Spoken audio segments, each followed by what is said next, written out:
Welcome to HFY Galaxy Tales. To enjoy HFY stories, like and subscribe this channel. The War Council chamber smelled like burnt ozone and fear. 12 species sat around the holographic display, watching our fleets get systematically dismantled by the Krythax armada.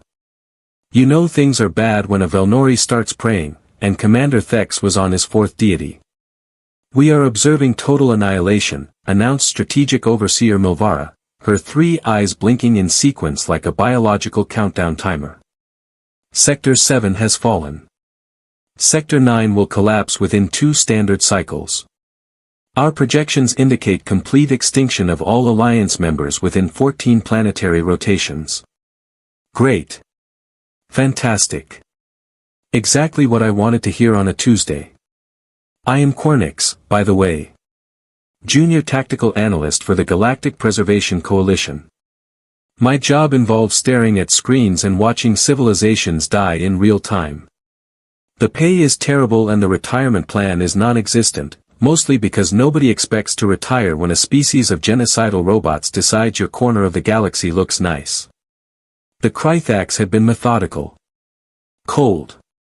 Efficient. They had conquered 42 systems in 6 months, leaving nothing but debris fields and silence. Their ships were massive, their weapons devastating, their strategy perfect. We had thrown everything at them. Every tactical advantage, every technological marvel, every desperate gambit we could conceive. Nothing worked. "Perhaps we should consider surrender terms," suggested Ambassador Kelthan, his voice barely above a whisper. Several delegates made sounds of agreement. The Velnori stopped praying and started crying. "The Krythax do not accept surrender," Milvara stated flatly. "Their programming allows only for complete eradication of organic life forms. Negotiation is impossible. Survival is statistically improbable." I slumped in my seat, watching the tactical display update with fresh catastrophes. Red icons representing destroyed vessels bloomed across the screen like deadly flowers. This was it. The end of everything. 50,000 years of galactic civilization, about to become cosmic dust. Then the door exploded inward. Not metaphorically. Actually exploded. The reinforced titanium alloy door, designed to withstand direct plasma strikes, simply ceased to exist in a shower of sparks and twisted metal. Through the smoke stepped a creature I had only seen in intelligence briefings and fever dreams. A human. She was tall, maybe 6 feet in standard measurements, wearing what appeared to be casual military attire. Dark jacket covered in patches and symbols I did not recognize. Boots that had clearly walked through several war zones. Hair pulled back in a style that suggested she had more important things to worry about than appearance. And her eyes, oh by the spiral nebulas, her eyes held the kind of calm that appears right before a supernova. "Sorry about the door," she said, her tone suggesting she was not sorry at all. "Security was being difficult. I told them I had an appointment. They disagreed. We reached a compromise." Milvara rose from her seat, all 3 eyes focusing on the intruder. "This is a classified strategic meeting. Your presence here constitutes 17 violations of Alliance protocol. Identify yourself immediately or face immediate detention." The human smiled. It was not a comforting expression. "Captain Elena Voss, Terran Expeditionary Forces. I heard you people have a robot problem."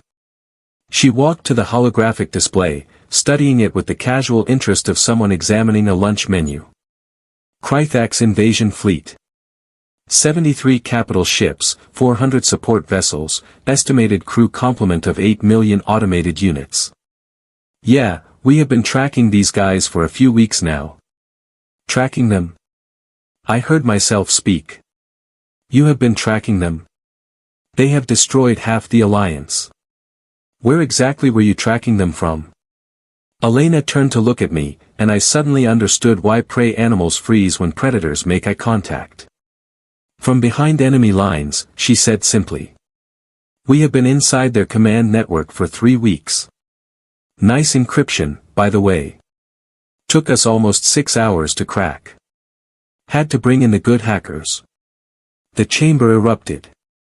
Questions, accusations, and at least one threat of immediate arrest flew across the room.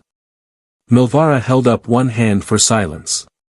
You claim humanity has infiltrated the Krythax network? The same network that has repelled every cyber warfare attempt made by our best digital specialists. The network protected by quantum encryption and predictive firewall algorithms. Yep. Elena pulled out a small data device and tossed it on the conference table. Here is the access code, their fleet positions for the next 72 hours, command hierarchy, manufacturing facility locations, and their complete strategic doctrine. Also found some interesting philosophical subroutines in their core programming. Did you know they write poetry? Not good poetry, but still. Who programs robots to write haikus about murder? Nobody moved. Nobody breathed. Well, the species that breathed stopped breathing. The others just sat very still. Ambassador Kelthan finally found his voice. This is impossible. You are claiming a species that has not even achieved full galactic integration status has accomplished what our combined intelligence agencies could not. Look, Elena said, leaning against the hologram projector, I am not here to measure technological adequacy. I am here because my government received your distress call. Turns out, Earth really likes the idea of having galactic neighbors. Dead neighbors make for a quiet neighborhood, and humans hate quiet neighborhoods. We prefer ours loud, chaotic, and preferably serving decent food. Your world sent one ship. Milvara's voice carried an edge of disbelief. One vessel to combat an invasion force that has defeated fleets numbering in the thousands. Elena laughed. Actually laughed. The sound echoed in the chamber like artillery fire. Oh no, we sent 400 ships. The other 399 are already in position around the Krythax fleet. We just needed someone to formally request assistance so the paperwork clears. Bureaucracy is universal, apparently. I checked the tactical display. Nothing. No contacts, no signatures, no indication of any vessels anywhere near Krythax positions. Your ships are not registering on any sensors, I pointed out. Our detection grid covers 0.02 light-years in all directions with redundant overlapping coverage. Yeah, about that. Elena walked over to my station, leaning down to examine my screen. She smelled like gun oil and something else, something sharp and dangerous. Your sensors are excellent for detecting ships that want to be detected. Ours are built by a species that spent 10,000 years perfecting the art of killing each other in increasingly creative ways. Stealth technology was a military priority before we invented the wheel. She tapped a few commands on my console. Suddenly, the tactical display lit up like a festival celebration. Hundreds of new contacts appeared, surrounding the Krythax fleet in a three-dimensional pattern that looked suspiciously like a cage. Holy spiraling void, whispered Thex. Those are fourth-generation stealth frigates, Elena explained, pointing at clusters of icons. Those larger signatures are our carrier groups. The really big ones in the back are the artillery platforms. We call them planet crackers, but that is mostly marketing. They only crack small planets. Milvara stared at the display.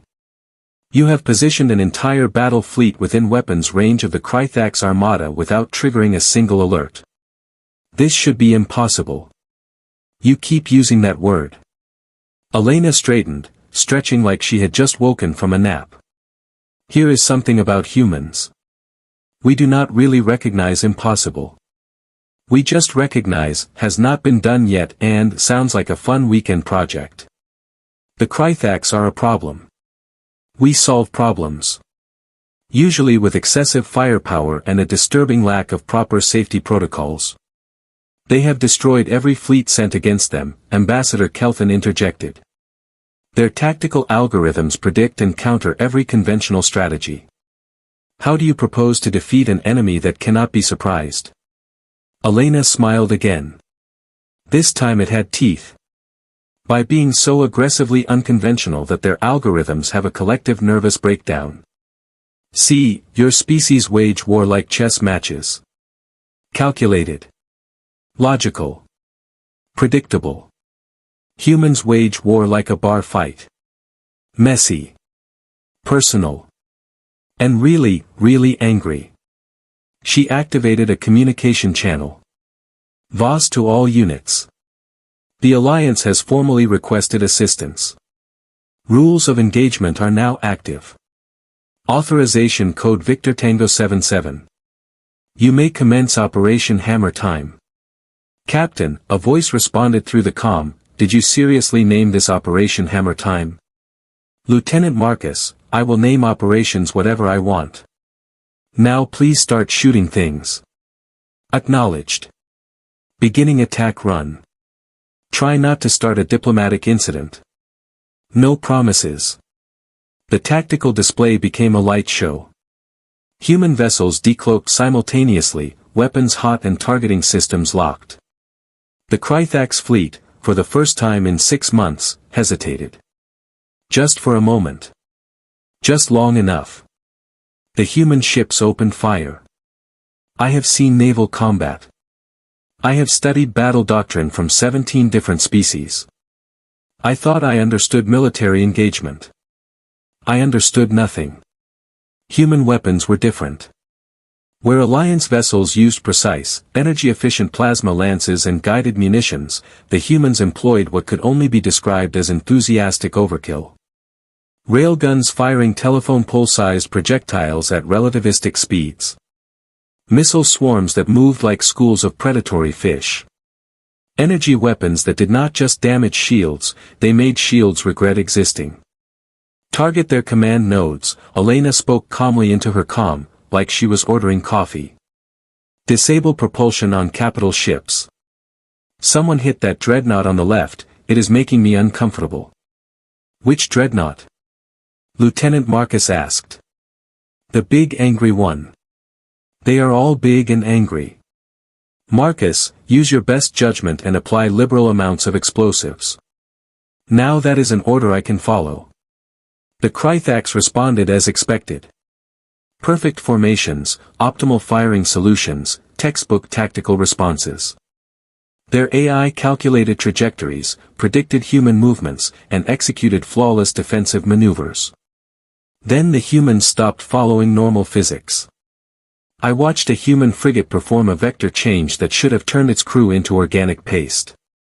The ship spun, fired, spun again, and somehow ended up behind a Krythax destroyer. The destroyer ceased to exist 2 seconds later. How did they survive that acceleration? I asked nobody in particular. Inertial dampeners, Elena answered anyway.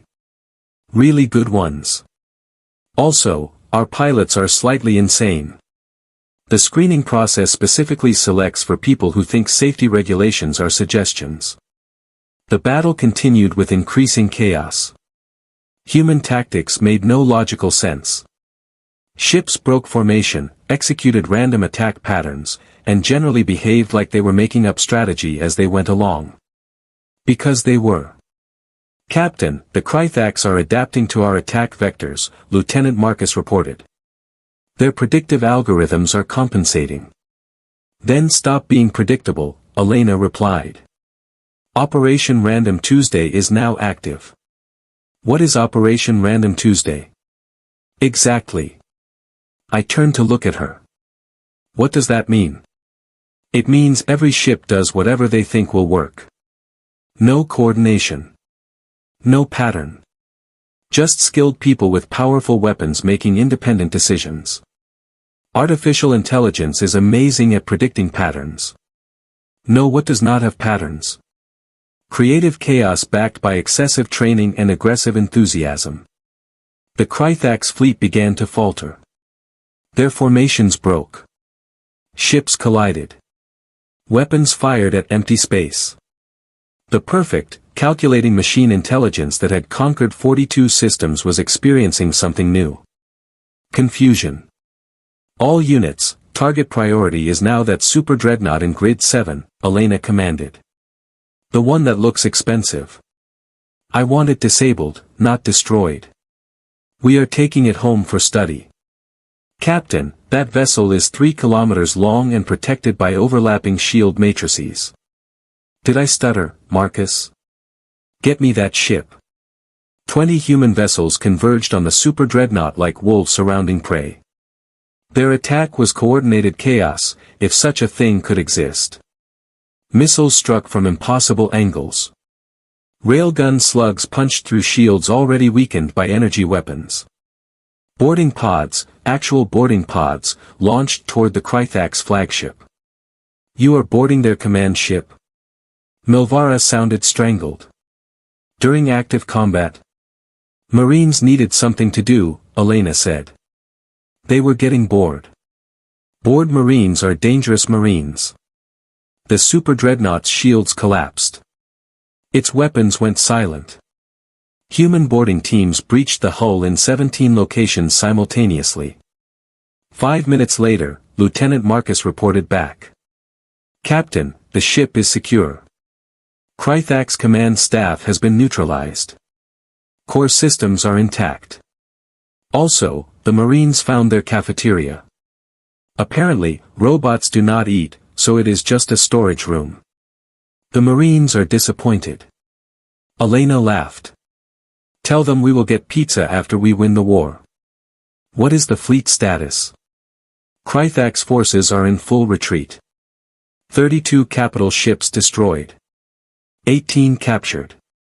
The remainder are attempting to open jump portals. Let them go. We have what we need. The tactical display showed the truth. The unstoppable Krythax armada, terror of the galaxy, was running away. From humans. From one human battle group. The War Council chamber sat in absolute silence. Elena turned to face us, casual as someone who had just completed a mildly interesting task. So, she said. About that Alliance membership. I believe Earth would like to formally apply. We promise to only occasionally blow things up without permission. 3 hours after the battle ended, I found myself in a situation I never expected to experience. Sitting in a human ship called the Defiant, drinking something Captain Voss called coffee, and trying very hard not to have an existential crisis about everything I thought I knew about warfare. The coffee tasted like liquid regret, but Voss assured me it was an acquired taste. She was on her 4th cup. I suspected humans had different definitions of poison than the rest of us. You look troubled, Elena said, leaning back in her chair with boots propped on the tactical console. Somewhere, a Velnori safety officer was having heart palpitations. Let me guess. Wondering how we did it. Questioning your entire military education. Considering a career change. All of those things, I admitted. Your tactics violated every principle of modern naval combat. You broke formation repeatedly. Your attack patterns were random to the point of statistical impossibility. By all logical analysis, you should have lost. Logic is adorable. Elena grinned. Here is what your military academies do not teach. War is not mathematics. It is psychology. The Krythax ran calculations, predicted outcomes, and planned for every rational response. Know what they did not plan for? Irrational responses delivered with absolute confidence. Lieutenant Marcus entered the bridge, carrying a data pad and looking exhausted. He was shorter than Voss, stocky build, with scars that suggested a biography written in violence. Captain, analysis from the captured dreadnought is complete. You need to see this.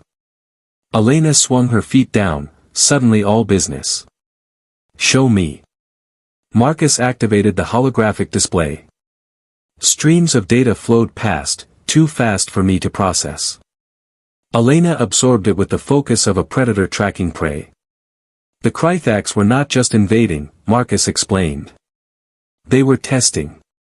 Every battle, every engagement, they were collecting data on galactic military doctrine.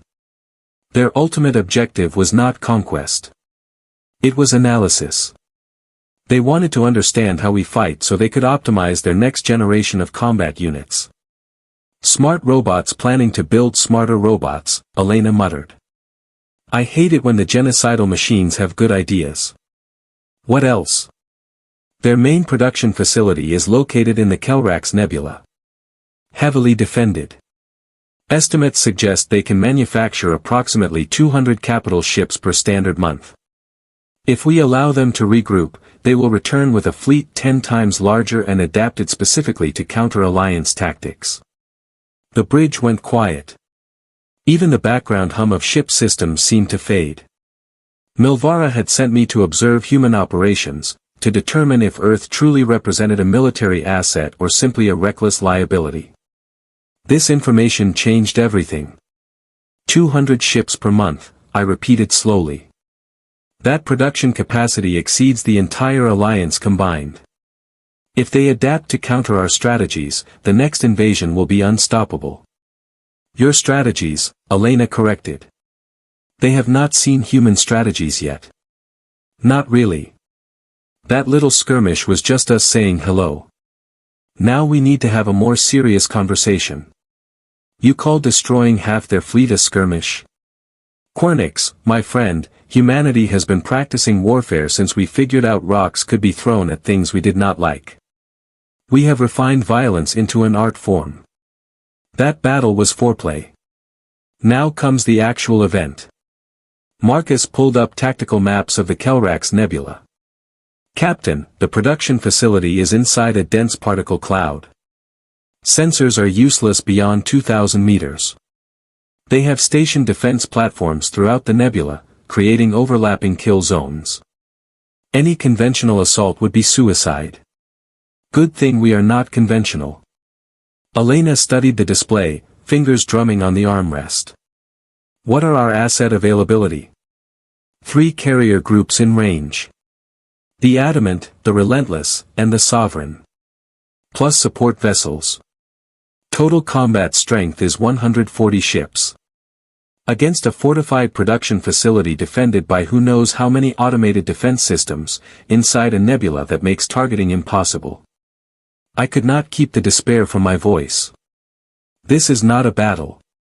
This is assisted suicide. Elena looked at me with those predator eyes again. Question. How do Alliance species typically approach impossible problems? We analyze, simulate, and develop optimal solutions based on available data. Wrong answer. You overanalyze, second-guess yourselves, and ultimately decide some things cannot be done. Humans approach impossible problems by asking a better question. Not can it be done, but how do we make it fun? Fun. My translator must have malfunctioned. You want military operations to be entertaining? Morale is a weapon, Krythax. Scared soldiers hesitate. Confident soldiers win. You know what builds confidence? Turning warfare into a sport. Watch and learn. She opened a fleet-wide channel. All vessels, this is Captain Voss. New mission parameters are incoming. We are going to assault the Krythax production facility in the Krythax Nebula. Yes, the one that is supposed to be impregnable. Yes, I am aware of the defensive capabilities. No, I do not care about your concerns regarding survival probability. Laughter echoed through the comm channels. Actual laughter. These humans were about to assault a fortress and they were amused. Rules are simple, Elena continued. First ship to breach the facility perimeter gets naming rights. Last ship to engage buys drinks for a month. Anyone who complains about sensor interference has to file the after-action paperwork. Questions? Just one, a voice responded. Are we bringing the Marines? Do we have a choice? They will mutiny if we leave them behind. Fair point. Semper Fi, Captain. Semper Fi, Collins. All ships, form up on the Defiant. We jump in 20 minutes. Try not to crash into each other this time. The channel closed. I stared at Elena with what I assumed was an expression of horror. You just turned a military operation into a competition. Correct. Now my people will fly faster, shoot better, and think more creatively because nobody wants to buy drinks for the entire fleet. Humans are naturally competitive. We harness that. Also, the naming rights thing is serious. Last ship that won naming rights called a captured space station Taco Tuesday. Command was not amused. 20 minutes later, the human fleet jumped into the Krythax Nebula, and I understood why the Alliance had lost to the Krythax. We fought with logic. Humans fought with absolute madness wrapped in technical competence. The nebula was dense, particle-rich, and completely disorienting. Alliance sensors would have been useless. Human sensors apparently did not care. Ships moved through the cloud like they could see perfectly, weaving between defense platforms and incoming fire. Contact, multiple hostiles, Marcus reported. Automated defense satellites, weapons hot. Standard targeting is ineffective due to particle interference. Then do not use standard targeting, Elena replied. Use the fun targeting. Activating visual tracking protocols. Gunners, you are cleared for manual fire control. Make us proud. I watched human weapons operators take direct control, using optical tracking and actual hand-eye coordination to target enemy positions. It was primitive. It was inefficient. It worked perfectly. Defense satellites exploded in sequence as human gunners picked them off like shooting gallery targets. Ships advanced deeper into the nebula, closing on the production facility that loomed ahead like a metal mountain. Facility defenses are activating, Marcus announced. Detecting heavy plasma batteries, missile ports, and something that registers as a really big energy signature. Define really big. Theoretically capable of destroying a small moon. So we should not get hit by it. Noted. All ships, evasive pattern delta. Random intervals. Make them waste ammunition. The facility opened fire. Massive energy beams lanced through the nebula, powerful enough to vaporize capital ships. They hit nothing. Human vessels danced between attacks, moving with coordination that looked random but clearly was not. They are predicting our movements, Elena observed. Adapting to our patterns. Marcus, activate the stupid plan. Captain, we agreed to stop calling it the stupid plan. Fine. Activate the brilliantly unconventional stratagem that sounds stupid until it works. Marcus sighed. All ships, commence Operation Trojan Asteroid. Repeat, Trojan Asteroid is active. I watched in fascination as human ships changed tactics completely. Instead of attacking, they started grabbing asteroids from the nebula using tractor beams. Large asteroids. Then they accelerated them directly at the facility. You are throwing rocks, I said flatly. At an advanced military installation. Rocks. Not just rocks. Really fast rocks. Velocity equals energy. Energy equals explosions. Explosions equal us smiling. Basic physics. The first asteroid hit a defensive shield at 0.8 light speed. The shield held for approximately 2 seconds before failing catastrophically. The asteroid continued, impacting the facility's outer hull and creating a crater the size of a city block. Whoever launched that just won naming rights, Elena announced cheerfully. All other ships, you are now officially jealous. Continue the bombardment. More asteroids followed. Dozens of them. The facility's defensive systems tried to target the incoming projectiles, but asteroids do not have heat signatures or electronic emissions. They are just rocks, moving really fast, and apparently impossible to stop when humans are involved. Shields are collapsing, Marcus reported. Multiple hull breaches detected. Their manufacturing systems are going offline. Marines, you are clear for insertion. Try to leave some of the facility intact. Command wants to study their technology. No promises, Captain. These robots hurt our feelings. Boarding craft launched, carrying teams of humans in powered armor directly into the damaged facility. I pulled up the video feeds, watching Marines move through corridors with the casual efficiency of people who had done this too many times to count. The Krythax fought back. Automated defense systems activated. Combat drones swarmed the corridors. It did not matter. Humans fought with a combination of tactical precision and creative violence that defied analysis. One Marine used a plasma cutter as an improvised flamethrower. Another hacked a defense turret and turned it against its own systems. A third simply punched through a security door, then apologized to the door. Facility Command Center located, the Marine commander reported. Resistance is heavy. Requesting fire support. Negative on fire support, Elena replied. You will blow up the data we need. Handle it personally. Copy that. We will use harsh language and aggressive negotiations. 5 minutes later, the Facility Command Center was secure. The manufacturing systems were offline. The Krythax production capability had been reduced to 0.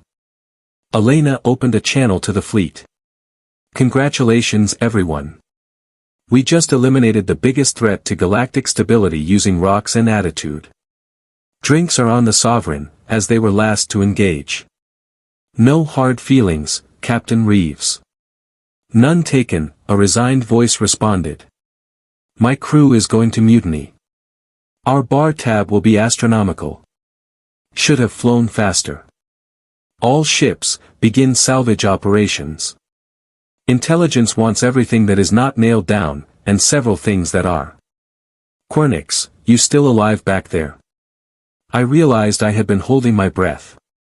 Multiple breathing organs were complaining. I am functional. Traumatized, but functional. Good. You are going to write a report for the Alliance Council. Make sure you include the part where we won using rocks. They need to understand what they are dealing with. 2 days later, I stood before the War Council again. This time, Captain Voss stood beside me. The council members looked less like they were planning funerals and more like they had witnessed something beyond comprehension. Let me ensure I understand correctly, Milvara said slowly. Humanity defeated the Krythax invasion fleet, captured their command vessel, assaulted their primary production facility inside a sensor-negative environment, and eliminated their manufacturing capability. In less than 1 planetary rotation. 47 standard hours, Elena corrected. Could have been faster, but we stopped for meals. Hungry soldiers are grumpy soldiers. This changes everything, Ambassador Kelvin whispered. The Alliance has struggled against the Krythax for months. Your species accomplished in 2 days what we could not do in half a year. With respect, Ambassador, you were fighting the wrong war. You matched logic against logic, strategy against strategy. The Krythax are machines. They are really good at being machines. You needed something they could not calculate or predict. You needed humans. Thex leaned forward. What does Earth want in exchange for military assistance? Resources? Territory? Political concessions? Elena laughed. We want what every species wants. Safety. Prosperity. Maybe some decent food that is not military rations. Also, my Marines are really interested in trying Velnori crystal wine. They heard it is exceptional. That is all. Milvara sounded suspicious. No territorial demands. No requests for political authority. Look, humanity just discovered we are not alone in the universe. We have an entire galaxy to explore, new friends to make, and apparently lots of hostile robots to explode. We are living our best lives here. Just let us join the Alliance, share technology, and occasionally punch things that need punching. We are simple like that. The council members looked at each other. Silently communicating in ways I did not understand. Finally, Milvara spoke. Earth's application for Alliance membership is approved. Welcome to the Galactic Preservation Coalition, Captain Voss. Elena grinned. Excellent. Fair warning though, humans are going to make things interesting around here. We have opinions about your military doctrine, suggestions for your defensive strategies, and several proposals involving extremely large weapons. Also, we are definitely stealing your recipes. That Koraxian spice blend looks amazing.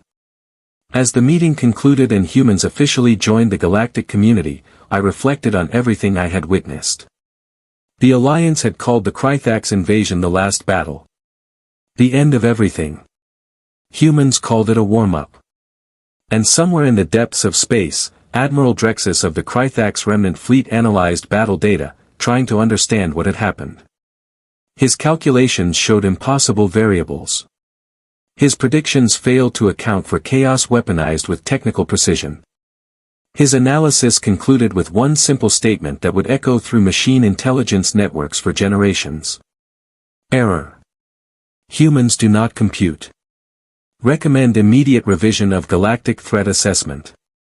New priority designation, do not engage humans. Survival probability against humanity, 0.003%. Margin of error, irrelevant. They had called it the last battle.